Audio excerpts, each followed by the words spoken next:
Hey everybody, welcome to AMC Heroes. This is episode 13. So happy that you guys are joining us, where we talk about every week, we talk about the cinematic world of heroes and villains. With me as always is John Campia. What's going on, John? I'm full. We just got back from a very full lunch. Very delicious So I'm lunch. Excited. It should be an interesting show, especially considering our guest today.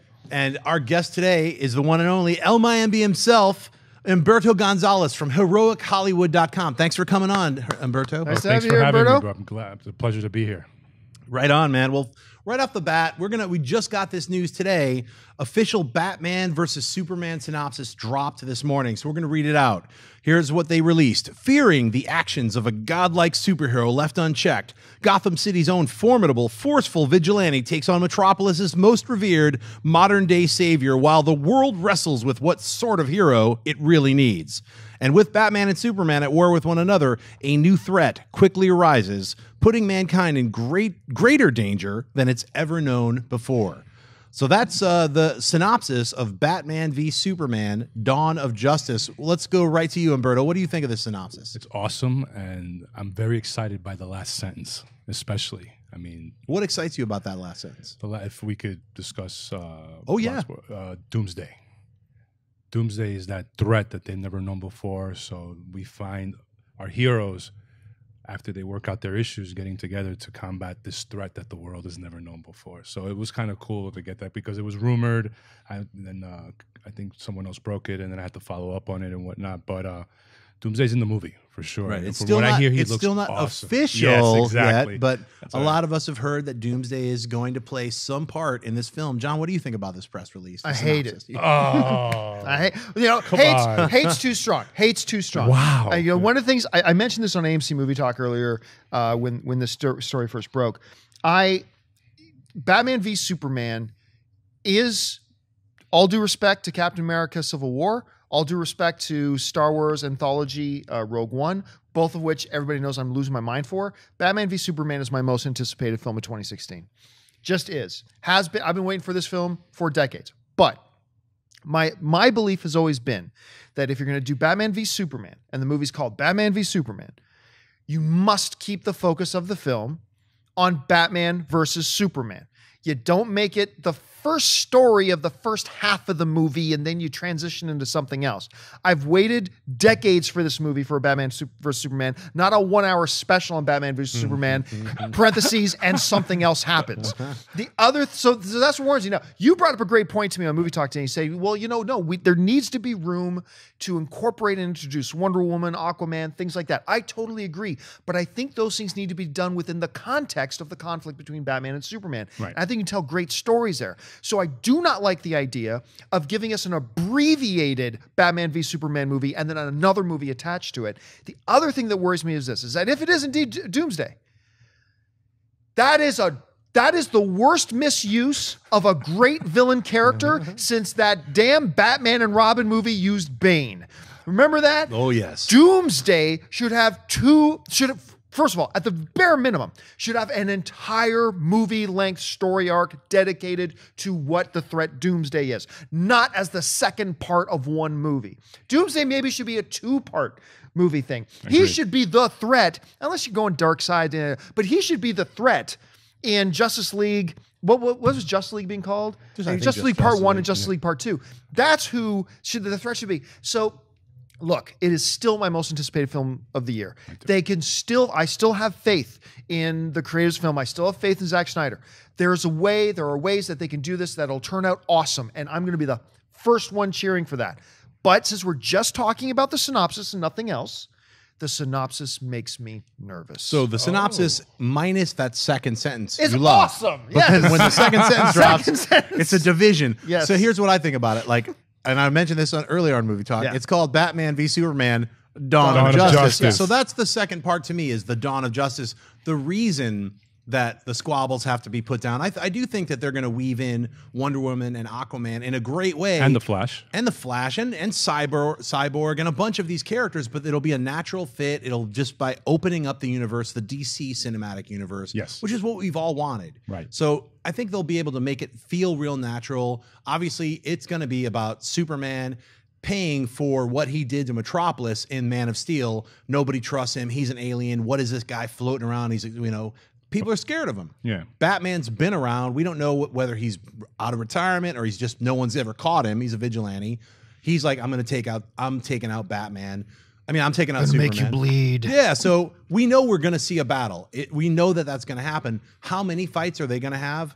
Maybe 2, maybe 3, but we're talking about, so Aquaman, Wonder Woman, all these other characters are going to be woven in some way. And I think if it is Doomsday, I think it obviously won't be the origin that we're all used to from the comic book. It's a creature that was like smashed on a planet when it was a baby until it was regrown, all that kind of stuff.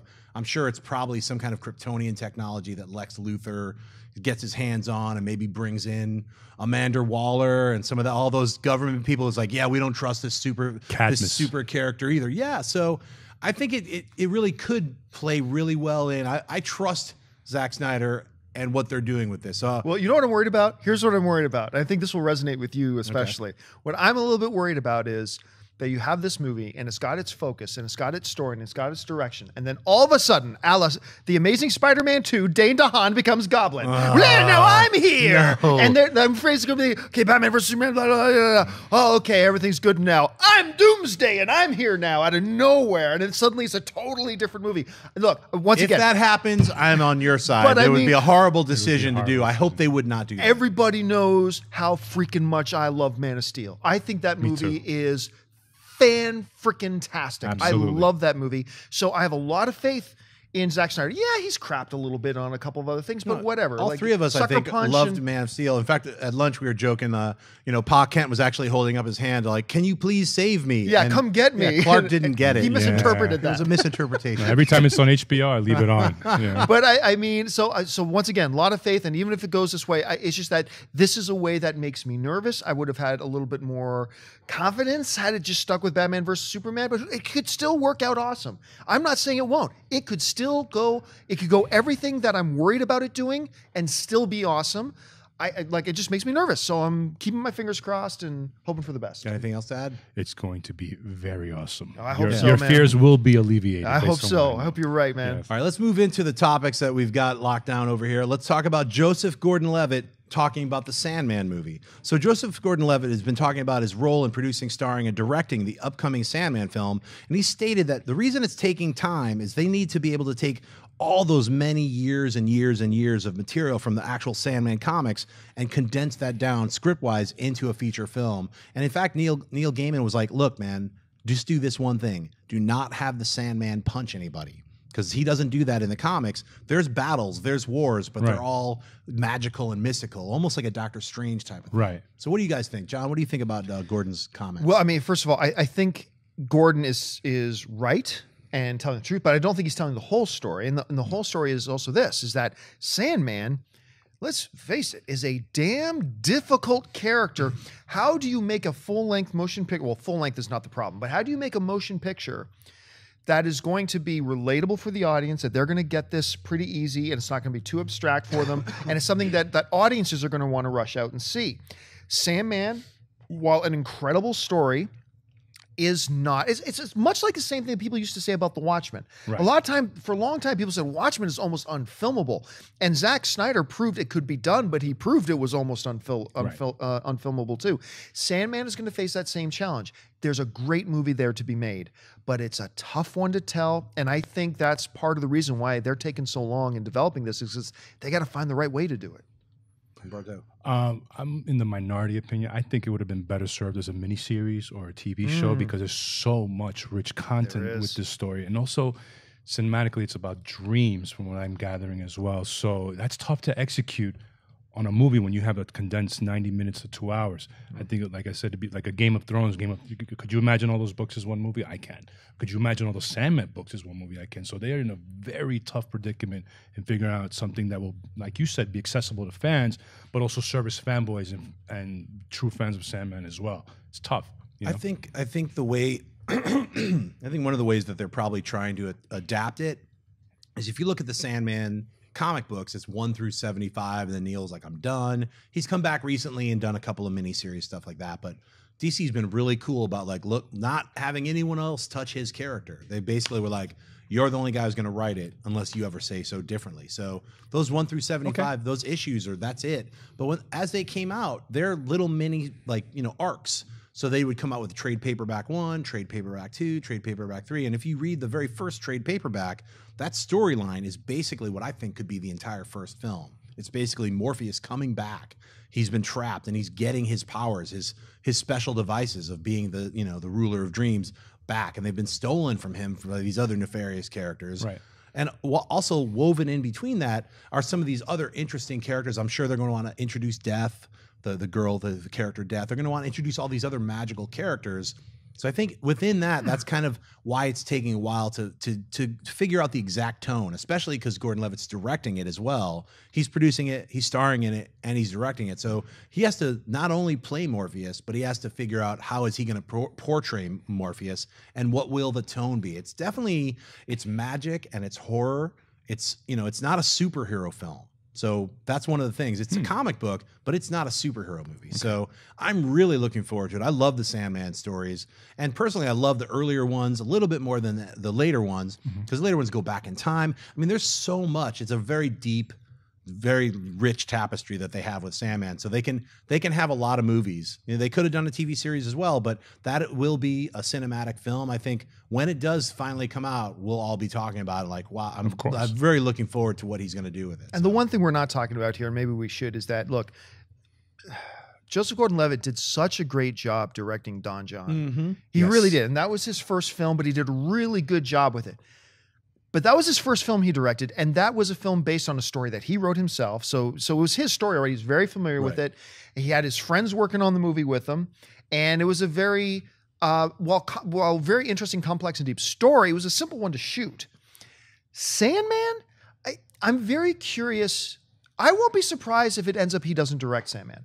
I won't be surprised if at some point he goes, you know what? I think we need somebody a little bit more experienced with handling this visual medium than me. I won't be surprised if he ends up doing it himself as well. But if he does do it himself, I'm really curious to see how he follows up Don John. Check out, he's been running a site called Hit Record. Yes. Long and time. He's been directing that. All of those episodes he directs, but he has all these other people that come in and help. And it's like a group community type thing. So I think by him doing that, made him grow exponentially. Just in that 1 year of him doing that first season of Hit Record, exponentially grow as a director, because he saw most of it's green screen. Most of it is working with visual effects, albeit on a lower budget. But I think that opening has led him to be able to see the Sandman in a more artistic, really and creative curious to see way. how he follows it up. Yeah, I hope he does direct it, because I think he's a really good talent. So let's move on to number 2. We got the live action Akira. It's finally happening. It's not Neo Tokyo. It's Neo New York, or it's Neo Manhattan. I don't know what they're going to call it. Neo Manhattan. So, I know a lot of purists are going to be like boo-hoo on that.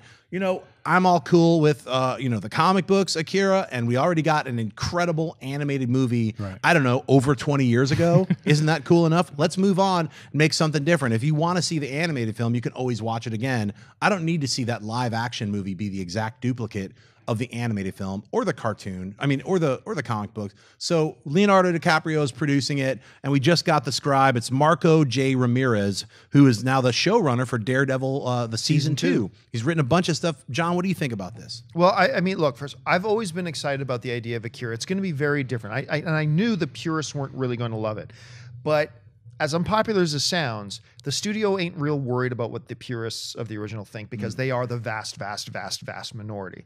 I think there's a really good story to tell. And when we were just talking about this on Movie Talk, you brought up a really great point. He says, I want to see them take a little bit of a different direction.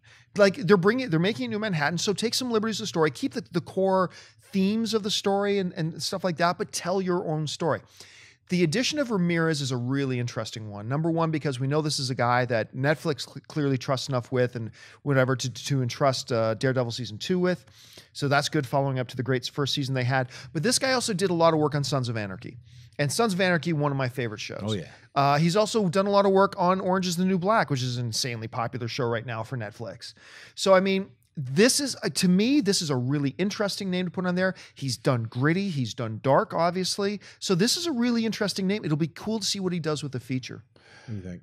To me, Akira and the long development of Akira feels to me like a screenwriter ATM machine. Whoever's hot at the moment. It's just the truth. Every 6 months to a year, whoever the flavor of the moment is, no disrespect to Marco Ramirez, he's a dope writer, whoever the hot writer is, you need cash. Let's go. Let's get you a rewrite job on Akira. How many writers are they in by A now? lot. About Since 2008. Yeah. Yes, it's like every 6 months to a year, the hottest new flavor of the month gets to rewrite it. I question their commitment to actually making it. I mean, they must. I rewrote it in 2011. By the way. See, there you Just go, saying. right here. You know? It's like they must have spent at least 7 figures in development. I'm just questioning how committed are they to actually greenlighting the movie. They had some really hot writers. Some drafts I looked at myself that were really good and faithful to the source material, but come on. Just pull the trigger already, or we're going to see in a year from now, whoever's like Stephen the Knight now writing Akira. It's excessive. Well, with them pulling out this guy, Marco, maybe he's going to pop it out in 4 months and they're going to announce a director and announce a green light, and it could happen. I hope so. I mean, I'm agreeing with you. We've been all hearing about Akira for many years now. Where you're like, oh, Neil Manhattan again? Is this really going to happen? Is Leo still going to be in it? You know, he's producing it, so all of us want to see it happen. Right. And I think the people who actually have the source material, they're like, we want to see it happen too. It just keeps. It's just not forming. So. I just feel bad for the WGA arbitration committee when they have to decide who's going to get credited with what. Story by what. But I'm with you and both of you guys on this though. If they don't pull the trigger on the Ramirez draft, then at that point, Akira becomes dead to me in the sense that it'll be like, you know what? I'm not going to listen to any other announcements about, oh, so-and-so is going to act and announce, so-and-so is going to produce, and so-and-so is going to write. I'm not going to hear any of it. Just call me when you start shooting. Exactly. Then I'll believe it. Because you're right. At this point, it's been a rotating carousel about, oh, this guy's going to direct it. This guy's going to write it. It's excessive. I've heard enough. Yeah. I've heard enough. It's many years. So we're all looking forward to it. Let's Marco, write a good script. So, yes, please. Let's go into the third topic. Deadshot is skimping down a wall in more behind the scenes shots that we were told this movie's going dark. You're not going to see any more about it. And now we got Deadpool hanging out on the side of a window. It looks cool. He's window cleaning. I don't know what he's doing, but I think the outfit looks really dope. So he looks fresh. I love it, man. Yeah. What do you think of Berto? Like all these new pictures? New pictures? No, there's pictures. It seems like they're coming out daily. So it's like I'm confused about what they mean when they're going dark. How dark are you going when your lead actor outside coming down a building, rapidly down a building, dark side of the moon? It's based on from what I'm gathering, the kids are loving it. They love the look of the character. I like that they use Will Smith. I think he's going to do well with it. Based from what I'm hearing behind the scenes, they're having a great time shooting the movie. They can't seem to lock streets off for some reason. Last week was the Batmobile chasing the Joker. I think it's a flashback scene with Batman on top, gallivanting and out in public getting snapped by phones. I mean, I see now why some productions here in the States lock their streets down. I don't know how they do it up there in Canada, but it's excessive. There's more pictures released from these behind-the-scenes paparazzi photos than anything I've ever done on the movie, and I've been discreet about it. But this is it. I mean, I appreciate it. But you know what's smart about this is it's putting this on the map.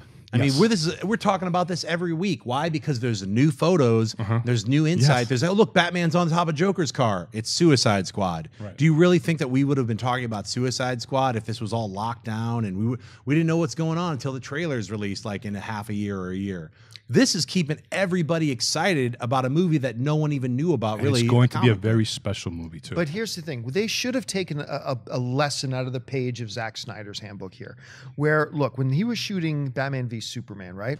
What happened? We started getting one or two, phone picture shots, blurry, bad shots of Ben Affleck in the Batman. So what did Zack Snyder do? Okay, you want that flow around? Fine.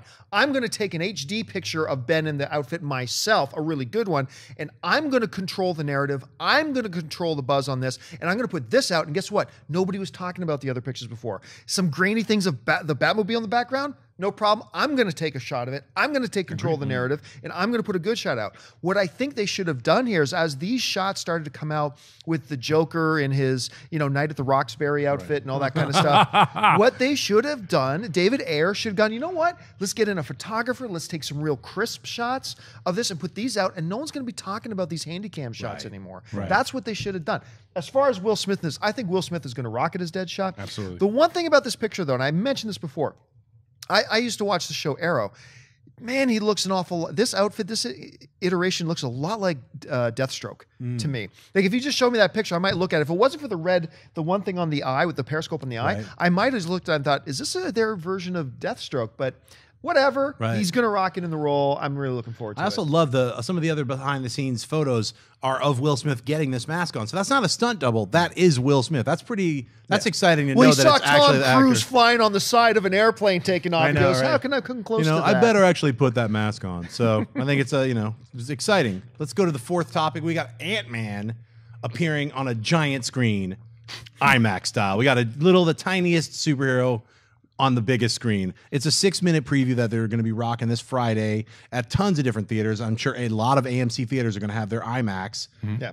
And it's going to play in front of Jurassic Ton Park. of different theaters, ton of different IMAX theaters. Okay. Just strictly IMAX theaters. So what do you guys think about this? Previewing the 6 minutes. Very smart marketing move. Jurassic World I saw yesterday was great, wonderful. It's gonna overperform. Its tracking's through the roof. Nice. So it's very smart marketing to get a 6-minute preview piece for a movie that no one really knows about. They're confused about. They've only heard like negative publicity about it concerning the Edgar Wright and everything. Yeah. So I'm hearing wonderful things about the movie, and I'm personally gonna go see the 6-minute preview myself. I'm curious, you know. So a very, very well executed marketing strategy because that movie's IMAX is gonna sell out this weekend for Jurassic World. So what better placement than to put it in front of that?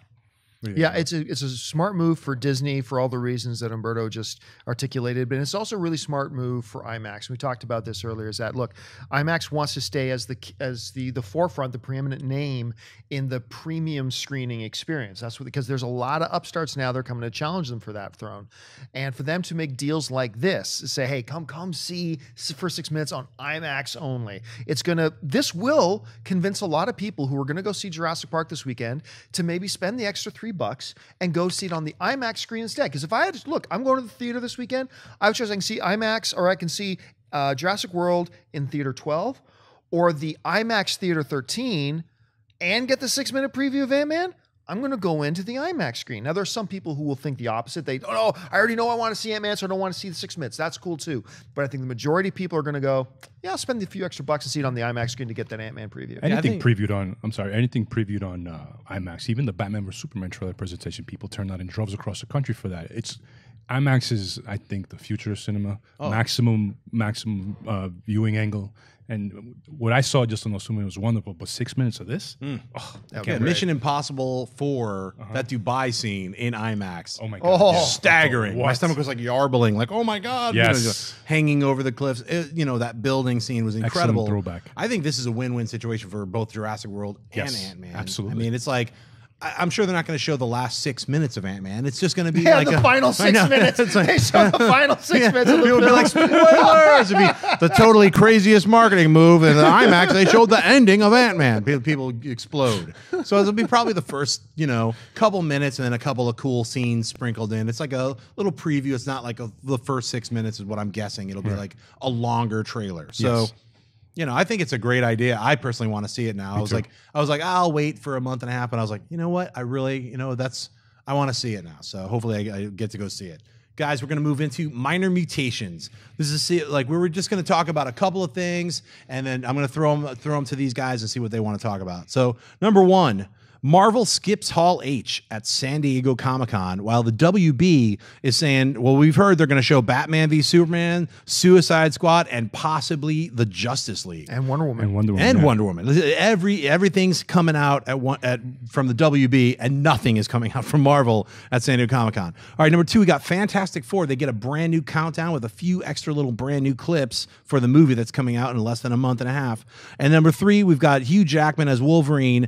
Is he possibly going to cameo in Deadpool and X-Men Apocalypse? So let's talk about those. What off the top, what do you think about? Well, the Hall H thing, one of the thing that disappoints me as a fan, and we've talked about this a lot, and I get it. I mean, I get why Marvel isn't going to go. I get their reasoning. They got D23. They got all their standalone things that they can do elsewhere and be in full control of and not have to spend the money to go. I get it. But one of the big disappointing things to me is one of my favorite memories of any Comic-Con is when we had Tom Hiddleston come out on stage in Hall H in full Loki garb and just go to the crowd, I am Loki of Asgard and I am burdened with glorious purpose.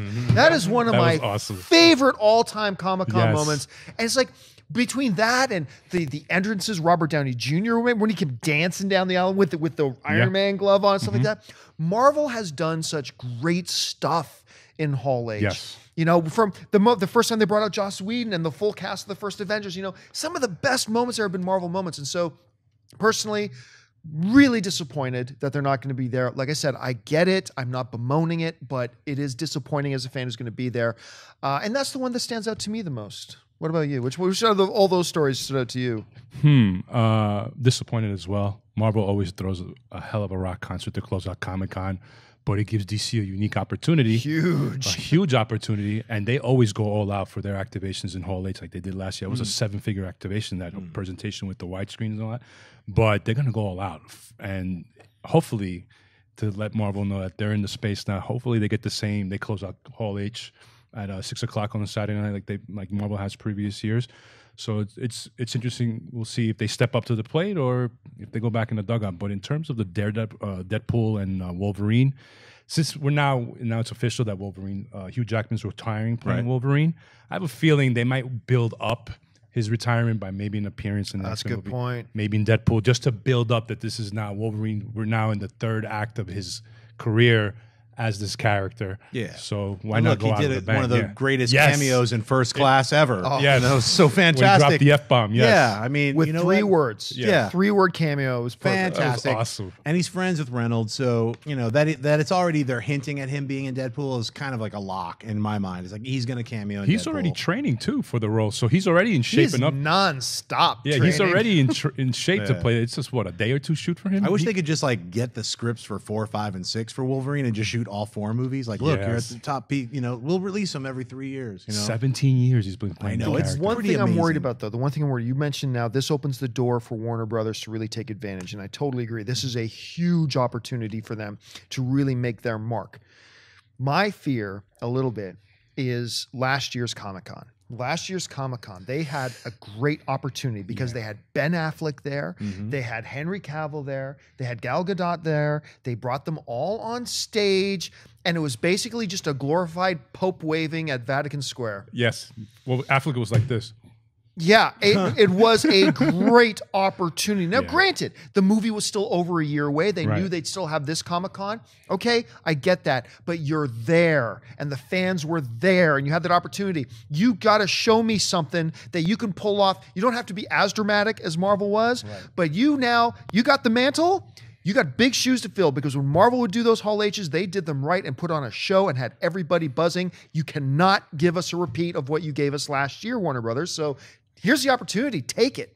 Do something with it. Definitely. I think the news for me, it kind of bums me out that Marvel, you know, via Disney, have decided to pull out of San Diego Comic-Con. It's been around for over 40 years now, and it's the preeminent place that put comics kind of on the map for a lot of people, as well as, you know, it started getting a lot of buzz with TV, movies, then TV, and it's like it's become the place, that the go-to spot every year for entertainment. So, but, you know, a lot of people say just call it, you know, San Diego MegaCon now, because it's not about comics. Comics are marginalized.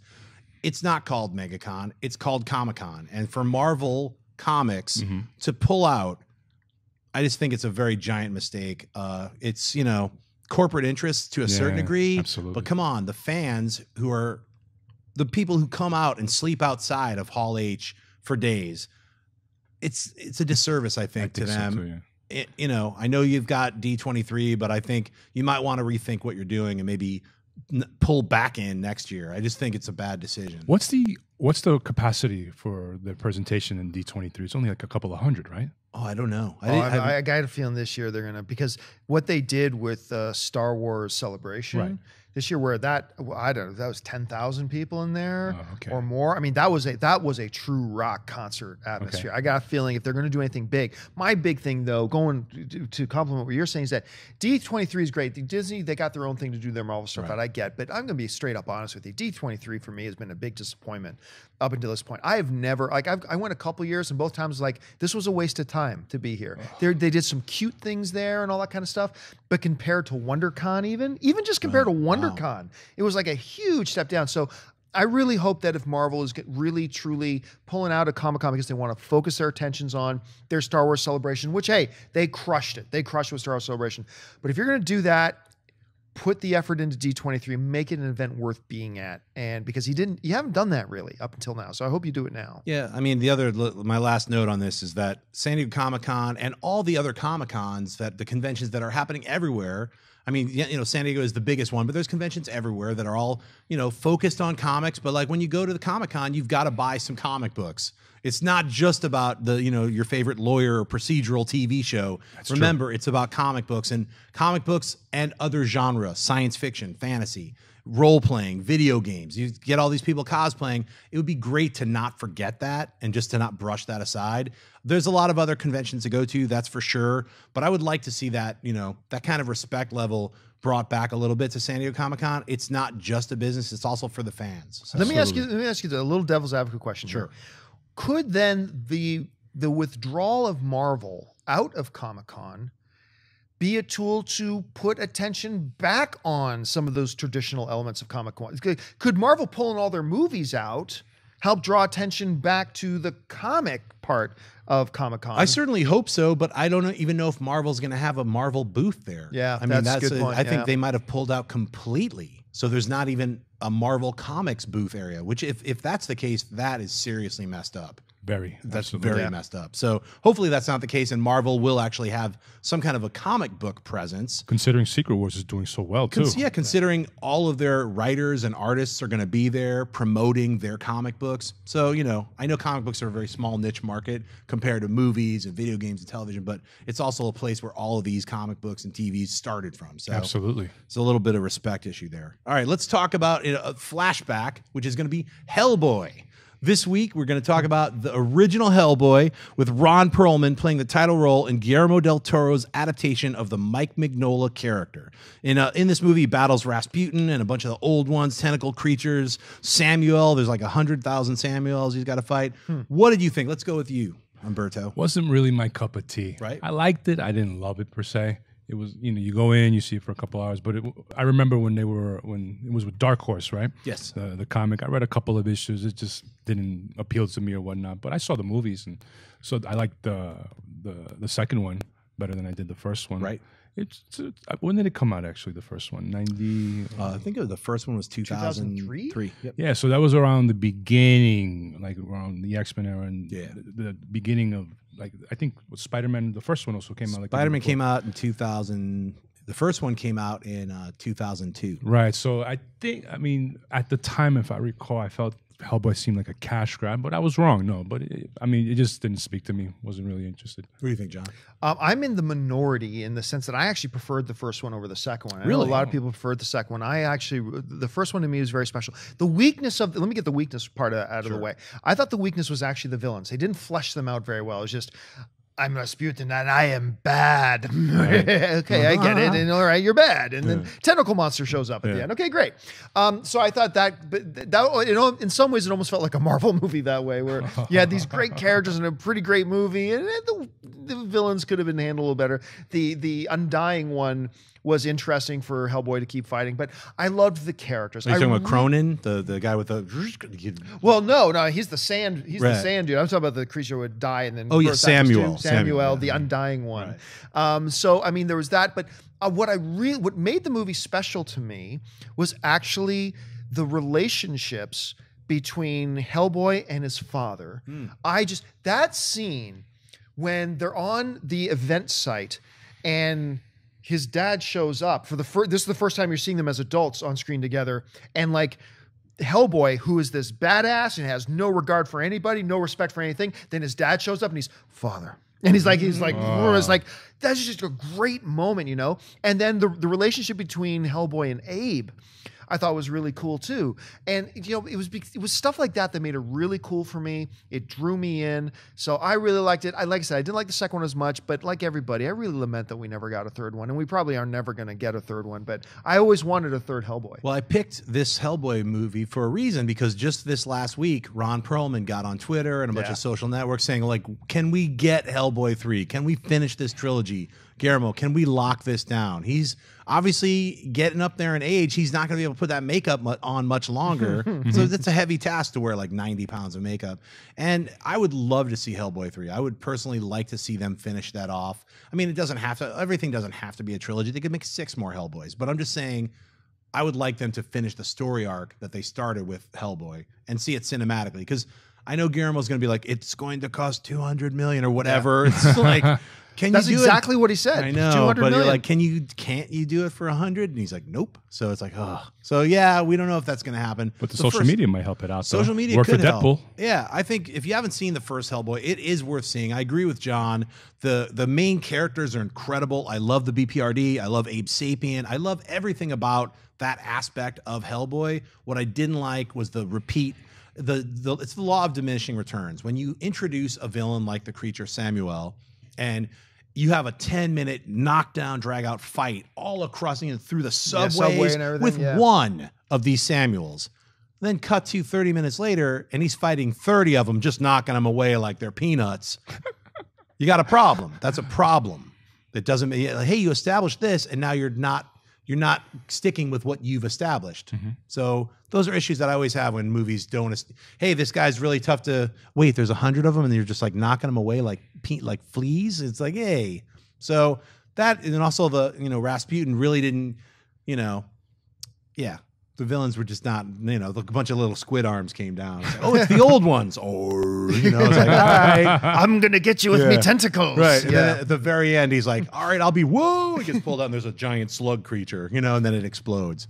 Hey, spoilers. That's not the ending, but you should see Hellboy. If you haven't seen it, it is worth seeing. Yeah. I am also in the Hellboy 2. I actually really love that film because it just got so much more fantastical. And it really started to creep more into Guillermo's little toolbox that he likes to get into. So I would love to see a Hellboy 3, but if it's never going to happen, definitely check out Hellboy. So now we're going to move on to another thing that we call Spotlight, which is where we talk about comic books that have not been turned into a feature film yet. And this is another one that should be. It's John Byrne's Next Men. So this is basically a version of John Byrne's. What he got famous for was doing the X-Men. So this is kind of his own spin on the X-Men, where he tapped into these super-powered mutants who are kind of born out of this government experiment. He brought in a lot of stories that he's been playing with for years and years and years. And the X-Men is definitely a really fun read, and especially if you like the old, like, Chris Claremont X-Men that John Byrne used to draw back in the 80s, which is actually what put Wolverine on the map, which is what made the X-Men such a popular comic book to begin with, was Claremont and Byrne's run on the X-Men. I mean, this is John Byrne on his own, so it's got a little bit more of a tinge of like, John Byrne's always a little like angry and bitter, so he's always like torturing his characters in strange ways. So if you can deal with that, it's still a lot of fun. It's a great comic book. So I think it would make a great series. I don't know if you guys have checked out X-Men or what you thought. What are your thoughts? John Byrne book, the only one I'm familiar with is the one he recently did where he did a spin on Ian Fleming, Cold War. Oh, sure. Cold War was awesome. Yeah. 2011. Yeah. That was IDW. Yeah, it's like the last John Byrne book I read, and I love it because I'm into spies and Black Ops definitely. and all that and stuff. he's definitely into that too. So I mean, he did a really good comic. And that he was doing Star Trek and then also these kind of like little off spin-offs. The creator-owned stuff, Yeah. Here's a question. What label was Next Men under? Next Men was originally published under, it was called Legend. And it was like a bunch of these guys, older guys, spun off when they were like, look at those Image kids. They're making their own stuff. Why are we still working at, like, we should have our own imprint. So it was Mike Mignola, and actually in Next Men. Speaking of Hellboy, the very first appearance of Hellboy was in one of the Next Men comic books. So see, it's interesting too, because first of all, it just sounds like you're saying X-Men when you say the Next Men. Yes. And then you look over here. Tell me that's not a Cyclops character. I mean, he looks very Cyclopean. Tell me that's like not Puck of some sort. Kind of puckish. Kind of puckish. Not Cyclops. Colossus. Kind of Colossus-ish and stuff like that. It feels a little too similar to me. It just feels a little familiar. Even though it's coming from John, it feels a little similar. Well, it's similar on purpose. Because he was having fun with the mutants and the ideas. And they were mutants. Yeah, they were mutants, but they were like all through this like kind of like thought process. Like they're imagining the powers and they become real. So it's a very weird, deep, twisted, strange storyline, which is a lot of fun. But there are characters who are supposed to be, that's supposed to be that guy. That's supposed to be that guy. They're very loosely based. But I think it works on its own as not just like a an homage or a straight up ripoff. It is its own thing. It's just the way the story is told. It's like, yeah, comic books are something else other than just comic books in his storyline. So I think it's worth, if you haven't checked it out, buy the first trade paperback of Next Men, and you'll get a kick out of it. Maybe you'll see it as a movie, and maybe not. So, all right, let's move on to the Twitter questions. You guys have been writing in. Just hashtag AMC Heroes, and we'll pick a bunch of the best ones and talk about them. So right off the bat, we got Super Nerds UK asking, do you think we'll see the Iron Spider suit in Civil War if Spidey is in it? Now look, we all know Spidey is in it. That's just happening. We don't even have to. It's not been confirmed, but all of us on the planet know Spider-Man is going to be in Civil War in some capacity. We don't know how. He's like going to be seen, eating a sandwich as a kid, or is he going to be spinning around? Does he actually get involved? But if he is involved, what do you think about the Iron Spider suit? Umberto? Not in this movie. Okay, they're going to go conservative, traditional with the Spider-Man costume. But now that Spider-Man's part of the MCU, that doesn't close the door, since he is working with Tony Stark, that maybe we do see the Iron suit costume and stuff. Maybe in the Avengers or in some other feature, but not right now. Right now, they just have to reintroduce him again. So they're going to be conservative and reintroduce him in his traditional costume. John? I really hope not. Well, and there's a couple things here, too. Yeah, it's not confirmed that Spider-Man's in it. But remember, they are doing the final screen testing for the character in Atlanta, where they just happen to be shooting Captain America Civil War. He has to report to set by the end of July. Yeah. So, I mean, and look, according to them, I still believe they've had their guy selected for a month now. But if the reports are true and they're still trying to narrow it down, this movie's been shooting for over a month and they haven't started shooting Spider-Man yet. So don't think that Spider-Man's going to have a huge major role in this movie.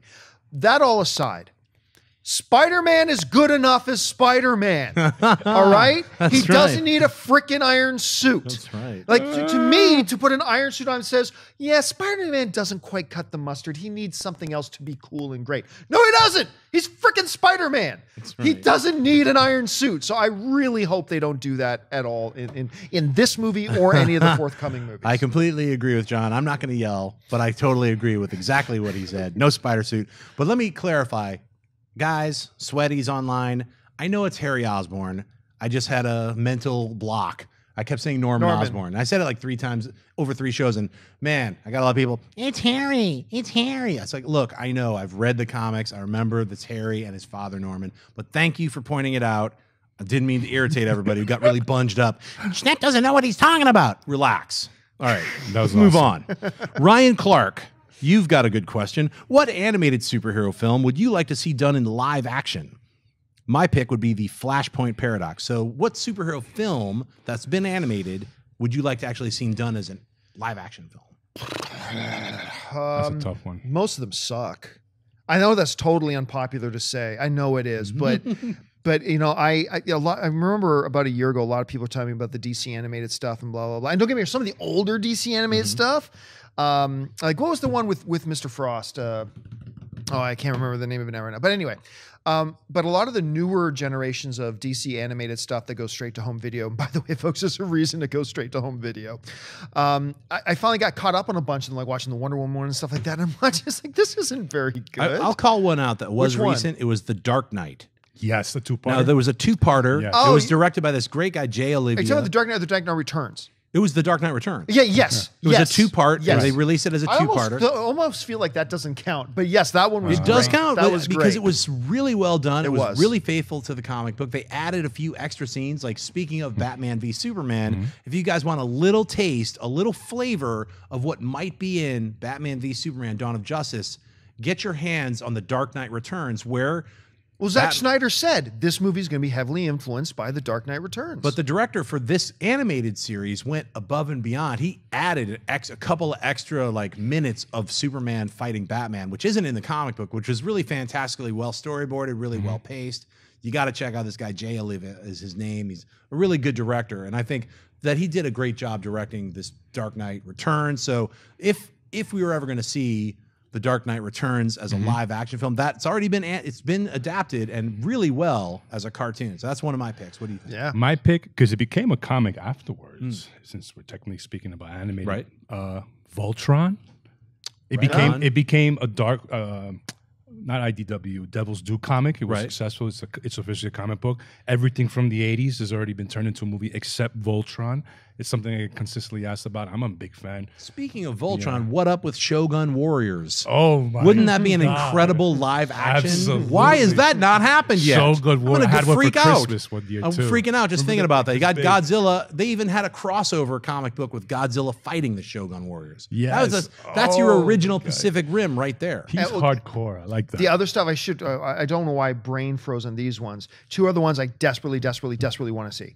Battle of the Planets, also known as G-Force. Yes. With G-Force. Mark, Keop, Jason, Tiny, Princess, the Phoenix. The Phoenix, which had one freaking weapon, the little missile shooter, and had just one big red button in the thing. They just shot these little pew missiles. And just kept hitting the button. I love G-Force and that little Zark, whatever the little robot was. Even though he was added for the American viewers. Yeah. If you ever get a chance, see the original ones because they're super violent. But there's a lot of violence. Just like Voltron, Dagger or Go Lion. Very graphically violent. But the one that I have been dying for since I was a kid, man, and it would be beautiful cinematically, the Space Battleship Yamato, also known in North America as Star Blazers. Yes, that's been done though. High five. Oh my God! Absolutely. That's been there was a Japanese. They don't have an American version, but they did do a live action version. It's just not very good. Yeah, and it's not very good, and it was never in our market. So hey, if it's never been here, it's never been in our market. Then we need a movie like that in our market. What you go to for a Comic Con for? That's what you got to go to get the bootleg copy. So also, I'm very excited that Robotech is actually being made into a live action thing. We're gonna have to wait I don't know how. That's another screenwriter ATM machine. Yeah, 2027. Well, James Wan's directing it, so he's too busy on Aquaman I know. Right now. All right, well, hopefully it happens. All right, here's a name I can't pronounce. It's EINUN01 writes, "Hey, if we've got V for Vendetta, Watchmen, and the League of Extraordinary Gentlemen, why have we not gotten Marvel Man yet?" Now, when he says Marvel Man, he's talking about Miracle Man. And it's the comic that we had mentioned a couple of episodes ago on AMC Heroes as a character that is a comic book that has not been made into a film yet. And I question why. I mean, Marvel now owns the character rights to Marvel Man, and it's called Miracle Man for a reason. It's called because Captain Marvel, Shazam, and all that stuff. But Alan Moore, he's taken his name off of it. And he's gotten really weird in his 50s. Yes, he has. Doing too many seances, and he's a warlock now. He just doesn't want to be recognized for the amazing stuff that he's written in the past. Whatever he does, I get it. But so he's the original writer, is what they call him. But I strongly suggest if you haven't read Miracle Man, it's available now. All three are available as trades. You can buy them all digitally.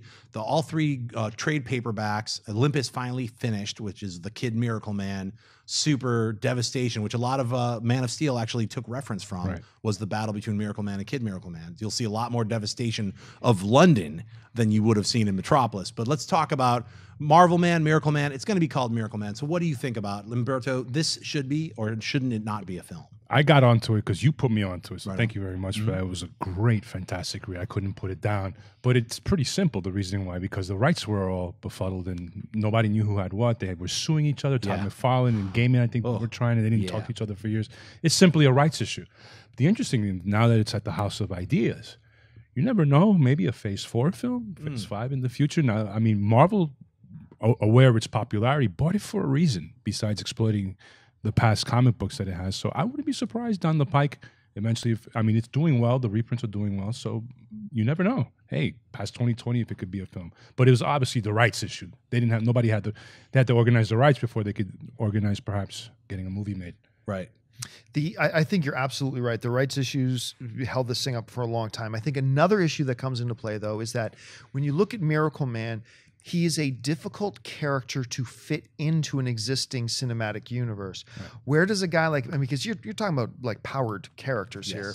How does Miracle Man fit into Black Panther? How does Miracle Man, how do you do any of this? Because right now, Marvel is looking at all these characters and all these movies and how they can interconnect and work together.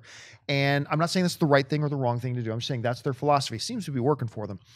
Where does a guy like Miracle Man, if you're going to be faithful to it, how does that fit in? And I think that's probably one of the things that's holding it up a little bit. I don't think that should be a total roadblock, but I think that is going to be, if they decide to do it and all the right stuff is cleared up, that's going to be something that's going to take them some time to figure out. But why haven't they done it yet? Well, I mean, like Umberto mentioned, there were a lot of rights issues. That's why it took so long to even be able to, you couldn't reprint it and you couldn't even read it. You'd have to go back and buy the super expensive original issues that were published in the 80s by, I believe it was Eclipse Comics. So it's like, why is it not being made right now? I agree. It's because they're trying to figure out maybe a way to blend it into the cinematic universe. If it was a Phase 4 film, how would you adapt it? And would you take Alan Moore's original 3 stories and try to make that a trilogy without, you know, you'd have to, if you were going to like, unless it was like in another alternate universe, but how they're trying to make all their films is it's all part of a shared universe.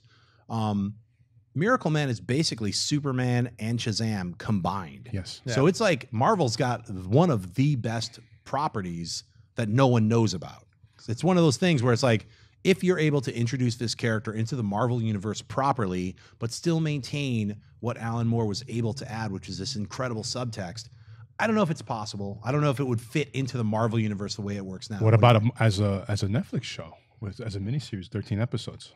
I would love to see it done in some way. I'm with you. I don't know how it would fit into the Marvel Cinematic Universe. I mean, they're not doing that Marvel Knights kind of spin-off thing yet, where they're like, this isn't part of Marvel proper. If they did do it, would it be a standalone thing and not say, oh, there's no other superheroes other than, you know, Miracle Man or Marvel Man or whatever they're going to call him. So, but that's something that hopefully, I'm just happy that the comics are now being republished and available for anyone like you to be able to read and enjoy, because they're fantastic.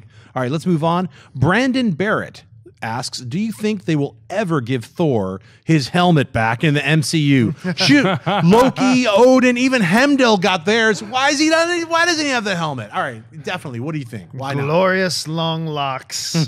He just looks more cinematic probably without the helmet. The helmet is great. I have no problem with the helmet. It's not one of those things where I go, it's not like the Wolverine yellow spandex comic where I'm like, do not use the Wolverine yellow spandex with the big wingtip eyepieces. Right. That's not this case here. That's not the case here. I just, they don't really need it per se. And didn't he have the helmet? Just on the very opening scene. Yeah, when he takes it off and puts it down and you never see it again. Yeah, so I was good with that. We got the helmet. Good enough. Got it for like 13 seconds. What do you think? He's a very handsome guy with Pantene-style commercial hair. You know, he doesn't need the helmet. I mean, you could barely see him. Come on, he's a handsome guy. He's a movie star. Yeah. I'm pretty sure he had some say in it, too. I'm not going to wear this bloody helmet throughout the whole movie. Like you say, he takes it off in the beginning, and he's done. You know? I would love to see in Thor Ragnarok, when there's that big battle scene, which will probably happen at the end, for him to put that damn helmet on. I think it would just be cool just for, I don't mind that he doesn't have the helmet. Originally, I remember when I saw it, I was like, where's his helmet? And then you see it, and you're like, that's a little clunky and weird, but when he goes into battle, he's going to need that thing. Obviously, he didn't, but if it gets down to the bare, you know, hey, you better put that helmet on. You know, you get lasers and stuff shooting around. Who knows why he doesn't wear the helmet? But I'd like to see him in it just because it's iconic. So even if it gets knocked off in the first 5 seconds, but he's not wearing it now in the comics. No, they, you know, the comics are adapting to the way movies rock. So you know, moves around. All right, next question is JJ Stemmer says, whatever happened to the David S. Goyer penned Green Arrow movie called Supermax? Umberto, I read it years ago. Loved it. Thought it was perfect. It was brilliant. They just decided not to make it. That's what it comes down to. Now, who was in it, if you remember? Like, I know it was Green. It was based on Green Arrow going to this prison. A lot in of outer sea-level space. villains. It was a lot of like what Suicide Squad is now. It's basically a prison movie with Green Arrow. He's in there. He has to break out and stuff. And I think Joker was one of the characters. I haven't read the script in so many years, but it was Justin Marks wrote it. It was executed very well. I get asked about that too, and like just like you did, and unfortunately, just decided not to make it for whatever corporate reason. Right? It was an excellent idea. Yeah. But in hindsight, it would feel like a movie a little bit out of place. You know what I mean? Because it's a movie that assumes a history of the DC Cinematic Universe already. You know, and what would that have done? Now, look. Historically, Warner Brothers, with their DC properties, have not been very good at thinking 2 steps ahead. They've been so reactionary instead of planning their ways, stuff like that. But a part of me likes to think that maybe they realized at the time, you know, by doing this now, are we possibly hindering what we can do in the future? Maybe, you know, Green Arrow Supermax fits somewhere, you know, 5 films into a DC Cinematic Universe as opposed to at the beginning when it assumes a history already. So, I mean, I'm not really sure ultimately. Maybe they just didn't feel the title character was one that could draw a big enough audience in to justify it. I don't know. It was a great script. Oh, it was. And what they were doing was going to be so different from what comic book movies were at the time. But I still believe it's going to happen at some point in the future. I really do. I think at some point somebody's going to realize now this makes sense and now this works. I don't know when though. I mean, 2020, 2022, who knows? Right. But I mean, they have Arrow on TV right now, which Yeah. is different than the cinematic version of Arrow whenever they do that. But they also had that Guy Pearce movie Lockout, which was kind of the same premise. It was a space prison and the guy went in there to break somebody out. So who knows? They just didn't have supervillains. So, all right, here we go with Aaron Schmemerl. Let me get your name right. Schmerold. Aaron Schmerold. What's going on? Hey, John, since Sam Wilson's wings are made by Stark, do you think Tony could force Falcon to not fight with Cap? What do you guys think? Civil War. That's a little bit reaching, you know? I mean, Cap's his boy. It's his wingman, you know? They're tight. Literally, Yeah, so it's, I don't think so. No. And we don't know who made his wings. Yeah. I mean, in the movie, we don't. Yeah, in the movie world, we don't know who made his wings. So that's. I thought it was Stark. I mean, but it says Stark on the side of the. I'm pretty sure. Well, think about that for a second. I can't say any spoilers. So let's just say we don't know who made his wings in the movie. All right, we'll leave it at that. Our final question, the extra sweaty question of the week, comes from Brantley Foster. And he asks, will Disney produce its own superhero film? 1981's Condor Man would make a great new spy superhero film or series. Condor Man just got mentioned on the internets. So I had to pick this question. What do you guys, did you ever see Condor Man? No, I was about 6, 7 years old. And I wasn't even remotely aware of it until you mentioned it right now. So. What do you think, John? Nope. All right. Well, I would highly recommend not seeing Condor Man, and nor do I feel that Condor Man deserves a reboot or a refreshment of any kind. You're not going to see him on AMC Heroes Spotlight anytime soon. No. No. And with that, but though, thanks for mentioning Condor Man. If any of you guys have just that desire, go ahead and see Condor Man. Guys, where can we find you? Umberto, thanks for being on the show. Where can we find you online? Thanks for having me. You can find me on Twitter at El Mayimbe and at my new outlet, heroichollywood.com and at heroichollywood.com. John Campere, where can people find you? You can find me on YouTube, Facebook, Twitter, Instagram, all simply at John Campea. You guys can find me at Twitter and Instagram, just at John Schnepp. Go to the site, www.tdoslwh.com, to get my film, the documentary, The Death of Superman Lives, What Happened. It just dropped today, so you can actually pre-order it for July 9th. It comes out during San Diego Comic-Con, but you can get your pre-orders right now. Thanks for tuning in. As always, you can write to hashtag AMC Heroes for next week to get some of your Twitter questions in, and I'll see you guys next week. Thanks for tuning in to AMC Heroes.